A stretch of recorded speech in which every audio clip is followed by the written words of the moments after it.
You ever stop and think about how different generations just seem to move through the world differently?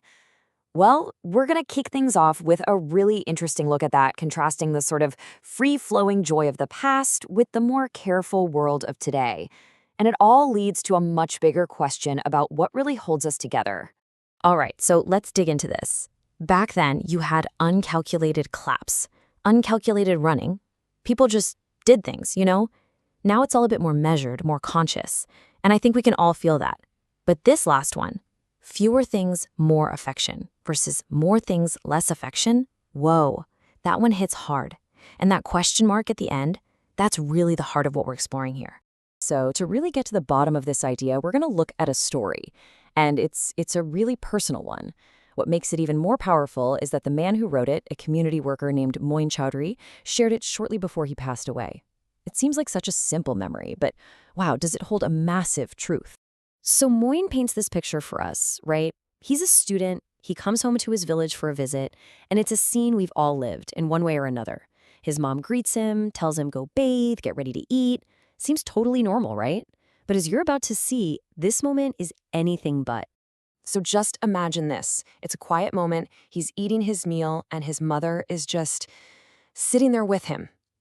Just being with him. It feels so peaceful, so full of love, but there's something hiding in plain sight here, a tiny detail that's about to change everything. Okay, so of course, what do? You ask your mom to eat with you. He invites her to join him. It's such a simple, natural question. But her answer? That's where this whole story takes a turn. Any guesses what she told him? She would eat later. And, that sounds completely normal. It's what moms do, right? They always make sure you eat first. But those few little words, they're covering up this huge, incredible sacrifice. And this is the moment, the reveal. Maybe out of simple curiosity, he does something that uncovers the real truth. He just lifts the lid of the rice pot sitting right there. And everything changes in an instant. It's empty, just nothing. The pot is completely empty. And in that one silent, gut-wrenching moment, it all clicks. He gets it. The food on his plate, it wasn't his portion. It was the only portion. She was staying hungry so he could be full. And just think about that for a second. We're talking decades later. He's a grown man writing this down, and just the memory of it brings him to tears. That is the power of her love. So what is that feeling? The one his mother showed him, the one that stuck with him for his entire life. Well, it has a name. And the way the source material talks about it, it's just beautiful. It's not just a word, it's described as something more like a melody. And this is just a perfect way to put it. Empathy. It's not some single, isolated thing. Nope. It's all these other feelings rolled into one. Compassion, love, care, respect. All of them harmonizing, playing the same beautiful tune. And that is the music that builds real human connection. Okay, so this brings us full circle, right back to where we started on that first slide. The author is using this incredibly powerful story about the empty rice pot to highlight a real concern about the world we're all living in today. See, for a lot of kids and, well, a lot of us today, there is no empty rice pot. It's the complete opposite, isn't it? A world of overwhelming abundance. Laptops, endless clothes, pizza that just shows up at your door with a tap. We often get things before we even know we want them. And this leads us to the big central dilemma.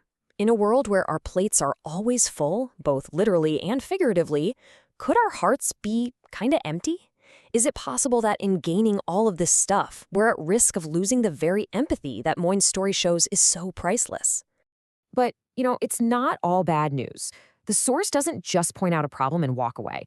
It actually gives us a roadmap, a really clear, simple path for how empathy is created and how we can build more of it in our own lives. And check out how simple this is. It all kicks off in your head with your thoughts. Step 1, just try to think positively about other people. And when you do that, compassion starts to grow.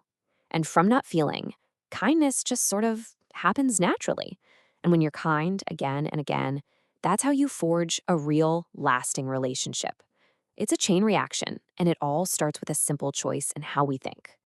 So, when you boil it all down, what's the takeaway? That melody we talked about, empathy, it's not optional. It's not a nice to have feature in a relationship. It's absolutely essential. I mean, a connection that doesn't have compassion at its core, is it really a relationship at all? It's the very glue that holds us together. Which leaves us with this one last thing to chew on. Moyne's mother gave him the last of her food because her love was greater than her own hunger. So for us, living in this modern world, surrounded by every possible comfort, it really makes you stop and ask, doesn't it? What are we truly hungry for? Is it more things, or is it that deep, meaningful connection that only empathy can provide?